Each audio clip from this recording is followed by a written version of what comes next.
Hello दोस्तों, welcome to my channel. आज हम बात करने जा रहे हैं टैक्स के एक बहुत अच्छे फंक्शन के बारे में जिसका नाम है यूजर रिलेशनशिप। तो यूज रिलेशनशिप का हम टैक्स में कैसे इस्तेमाल करते हैं, कैसे अपनी कैलकुलेशन में इस्तेमाल करते हैं, उसको आज हम जो है डिस्कस करेंगे। तो उसके लिए पहले मैं थोड़ा बेसिक आपको समझा देता हूँ कि कैसे ये काम करता है एंड देन हम एक मेजर के थ्रू, एग्जांपल के थ्रू समझेंगे कि ये किस तरीके से वर्क करता है। तो सबसे पहले मैं आपको दिखा देता हूँ, मेरे पास एक डेटा है, जिसमें अगर ये सेल्स टेबल आप देख पा रहे हैं, तो यहाँ पे 2 डेट्स हैं, order date and ship date. And मैं जो अपनी कैलकुलेट को करूँगा, वो करूँगा सेल्स अमाउंट पे।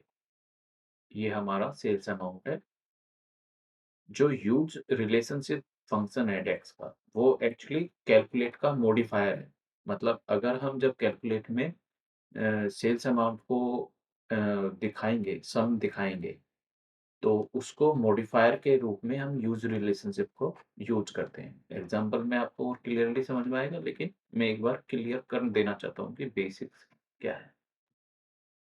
तो यहाँ आपने देख लिया, ये टेबल का स्ट्रक्चर है एंड एक हमारी कैलेंडर टेबल मैंने बना लिया है। कैलेंडर कैसे क्रिएट करते हैं, अगर आपके पास डेट्स हैं, तो मेरे चैनल में आपको इसका वीडियो मिल जाएगा, कैसे कैलेंडर क्रिएट किया जाता है। आप वहाँ जाके सीख सकते हैं।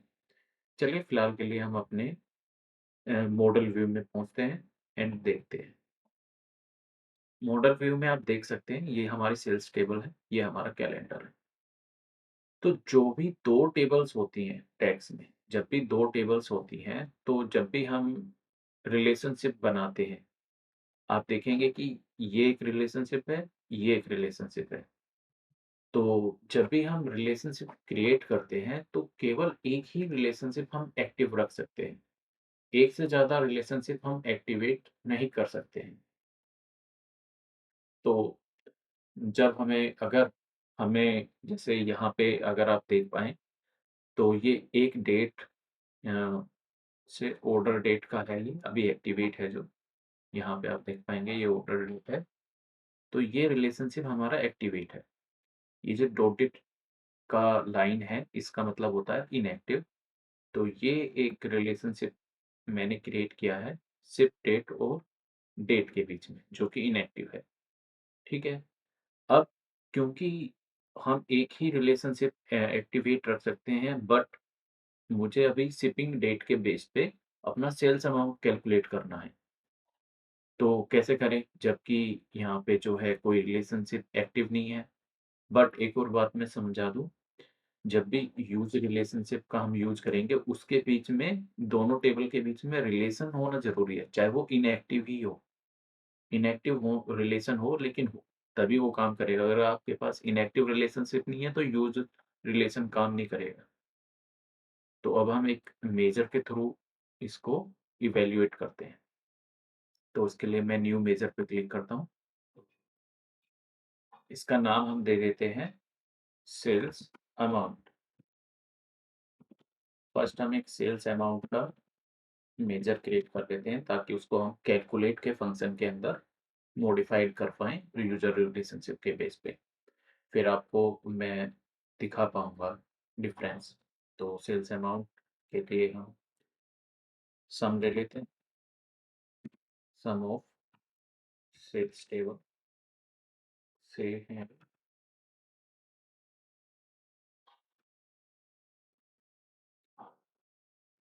सेल्स अमाउंट एंड इसको क्लोज़ कर देते हैं, एंटर।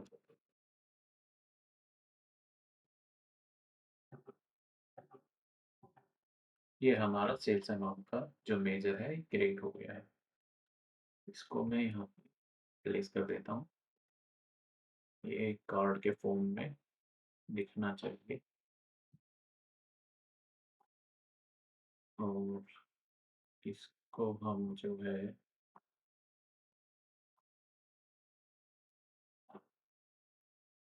हुँ,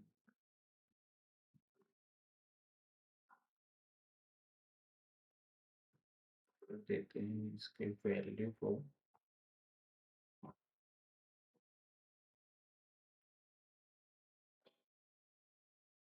नन कर देते हैं, ताकि हमें जो डिजिट्स हैं क्लियरली पता चले, डिफरेंस क्लियरली पता चल पाए। अब हम एक और मेजर क्रिएट करेंगे। विद इन सेल्स टेबल एक और मेजर क्रिएट करते हैं। न्यू मेजर पे क्लिक किया।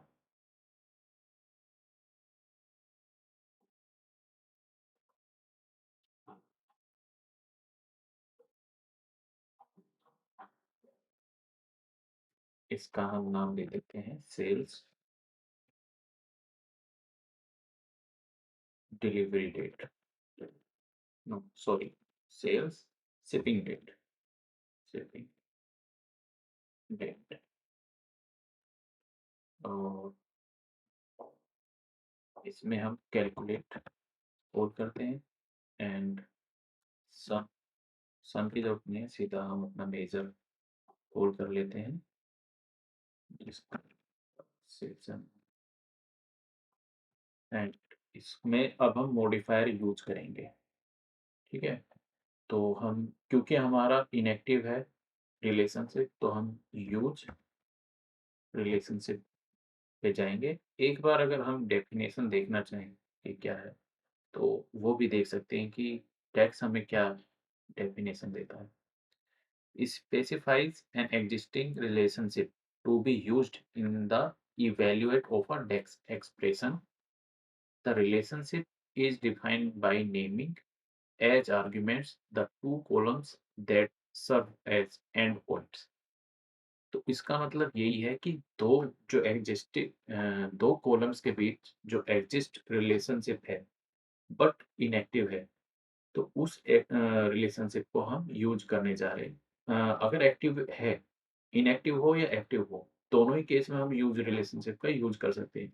बट क्योंकि हमारा रिलेशनशिप अगर एक्टिव है, तो उसमें हमें यूज रिलेशनशिप की जरूरत नहीं पड़ती, हम डायरेक्ट डायरेक्ट जो है ऐसे ही कॉल कर सकते हैं। लेकिन अगर इनएक्टिव है तो हमें यूज रिलेशनशिप यूज करना पड़ता है। बट अगर आप चाहें तो दोनों केसेस में यूज रिलेशनशिप यूज कर सकते हैं, इनएक्टिव और एक्टिव दोनों केस में। तो फिलहाल हम यूज रिलेशनशिप को कॉल कर लिया। तो यहाँ पे हमारा फर्स्ट जो टेबल है सेल्स टेबल, उसका हम लेंगे ऑर्डर डेट नहीं, हम उसका लेंगे शिपिंग डेट। एंड जो सेकंड हमारा टेबल है वो होगा हमारा कैलेंडर टेबल, और यहाँ से हम डेट को कोड करेंगे एंड जब मैं एंटर करूँगा तो ये हमारा क्रिएट हो जाएगा।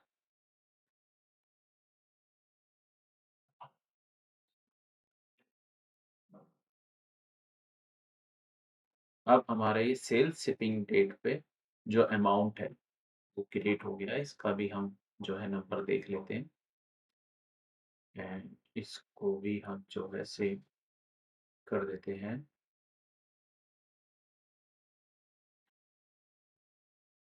फॉर्मेट एंड यहाँ पे जाके नन।